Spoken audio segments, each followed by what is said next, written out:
What's up, guys? Just got done talking about a movie that I really hated, a Martha, Marcy, May, Marlene. Which, if go ahead check out that review if you want. I figured I'd cleanse the palate with a movie that I really, really love, and I've been wanting to talk about it. It's just kind of been on my mind lately. The next episode that I'm doing of Movie Dudes, we're talking a lot of recent documentaries. It just so happened that we just had a lot of documentary picks to talk about this time. And I was thinking to myself, man, Thin Blue Line. And I asked my co-host, "Have you ever seen that?" And he's never seen it.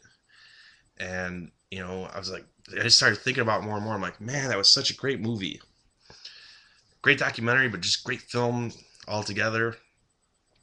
Um, and that's just outside of its societal impact. Put it that way. I'm going to be spoiler free about this as possible.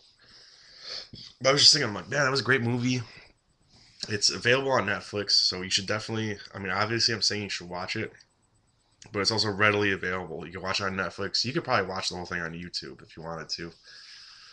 Um, and I'm going to be as spoiler free as possible about this, but I will say that the movie did have a huge impact.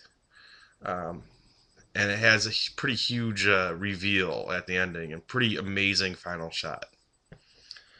But anyways, if you haven't heard of the Thin Blue Line, it's a 1998 or 1988 documentary from director Errol Morris, and it's about a murder of a police officer in I want to say Dallas, Texas, or like right outside of Dallas, Texas. And the murder took place in 1978. The film released in 1988, and what the film consists of is um, Errol Morris interviewing Randall Adams, the guy that got convicted of murdering this police officer who pulled him over, and mostly interviewing him, interviewing police and this and that. Also interviewing this other guy, David Harris, who at the time of the murder was in his teens, and he was kind of a drifter, criminal, young kid on the wrong path, who at the time of the filming is in jail for a different murder. Okay, so he's talking to these two guys that are convicted of murder, who were both hanging out together on the same night that this police officer was shot. And the whole film is really kind of an investigation into what happened. It lays out all the details of, them getting pulled over, the shooting, the officer dying, the details of the trial and the investigation, and it's just absolutely brilliant. Not just brilliant for its time, 1988. It's even more brilliant that you think that this came out and it still stands up as well as it does. But it's just, and not just brilliant because of the impact that it has, which I'm gonna try to avoid. I'm gonna avoid spoilers about the ending. But it's just a well-made film, documentary or otherwise.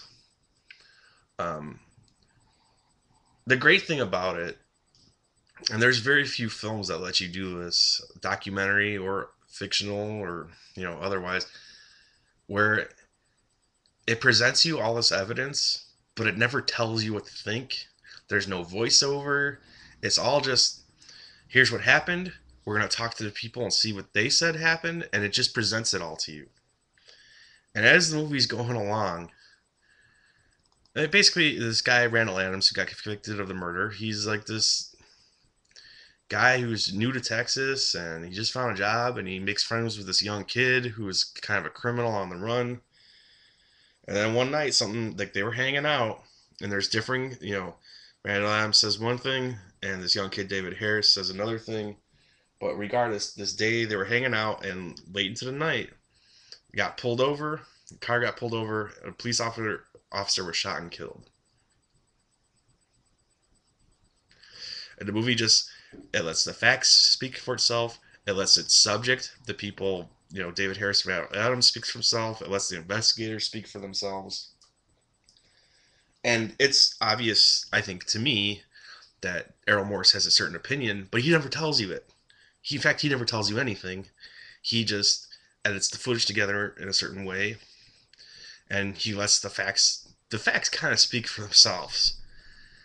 And as the movie goes on, you're like,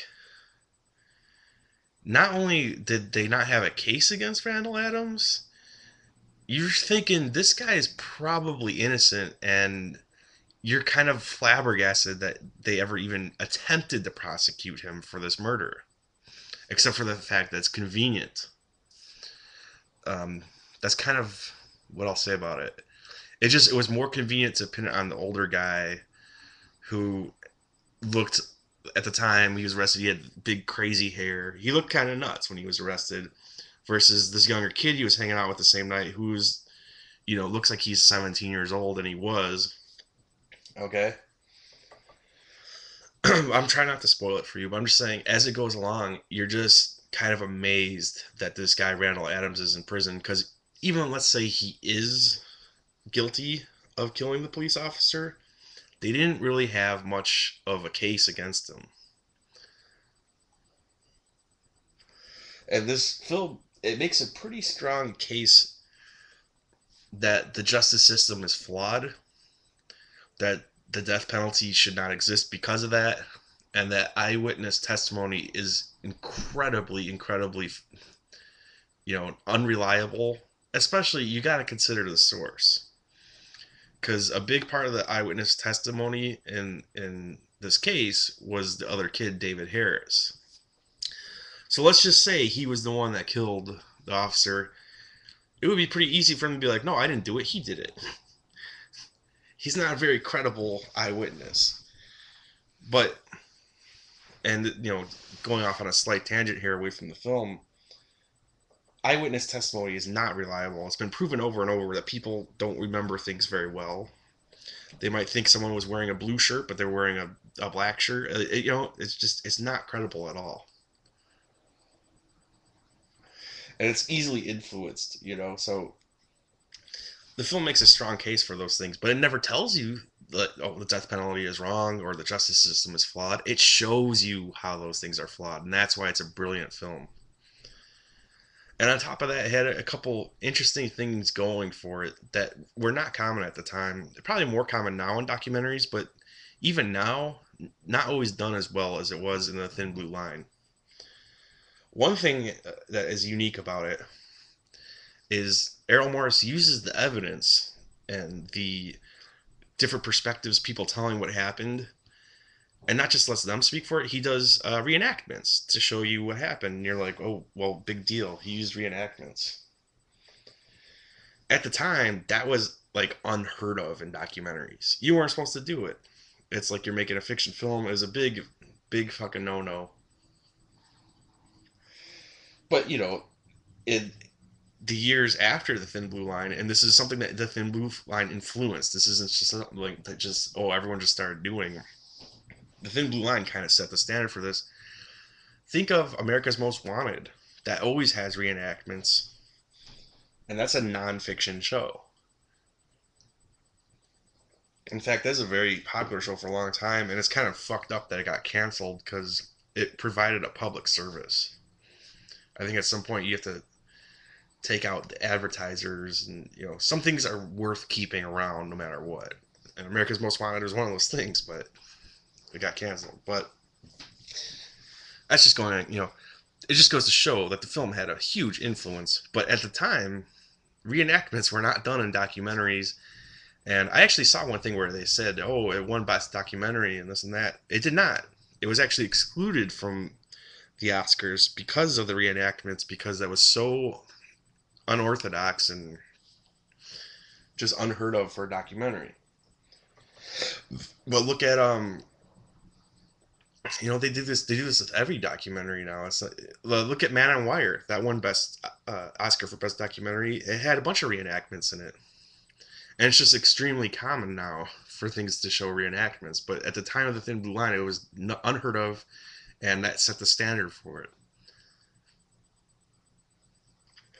So besides the reenactments, which are pretty expertly shot for a guy that's a documentary filmmaker. They look good, and besides the fact that the film doesn't tell you what to think, it lets you think for yourself.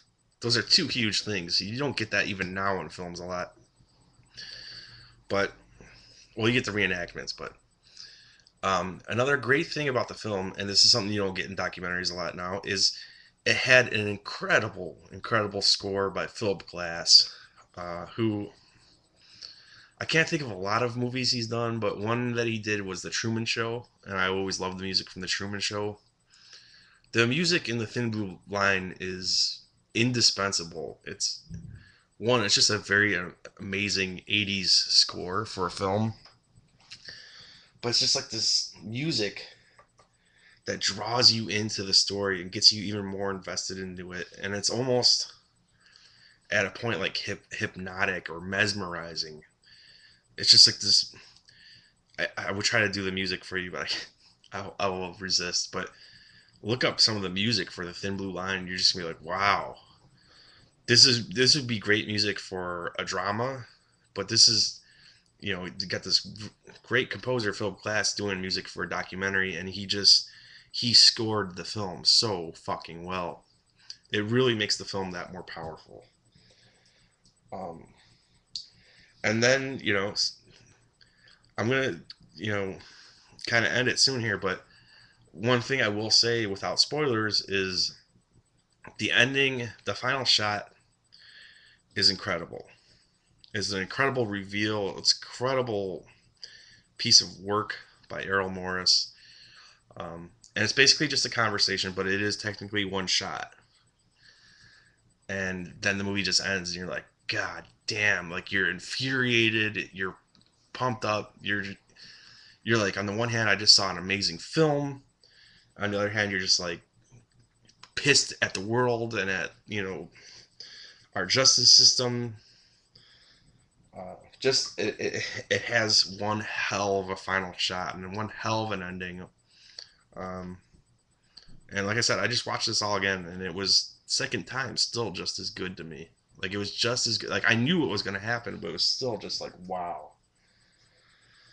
So I'll leave it at that. And then I will say that the ending and that the film in general had a larger impact outside of just being a great documentary and this and that.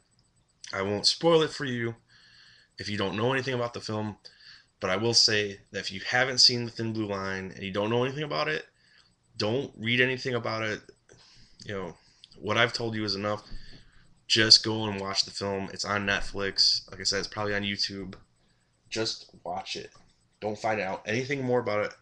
Watch it, and then when you're done, look up the Wikipedia or whatever on the film, or just research the film more, and you're going to appreciate the film even more, um, and just its impact on society, its impact as a film. Truly, The Thin Blue Line, not only one of the best documentaries of all time, but one of the most uh, impactful, I guess, influential films of all time, and one of the greatest films in general of all time. Full on 5 out of 5 stars for The Thin Blue Line. I'll give it fucking 6 out of 5 stars. I don't give a fuck.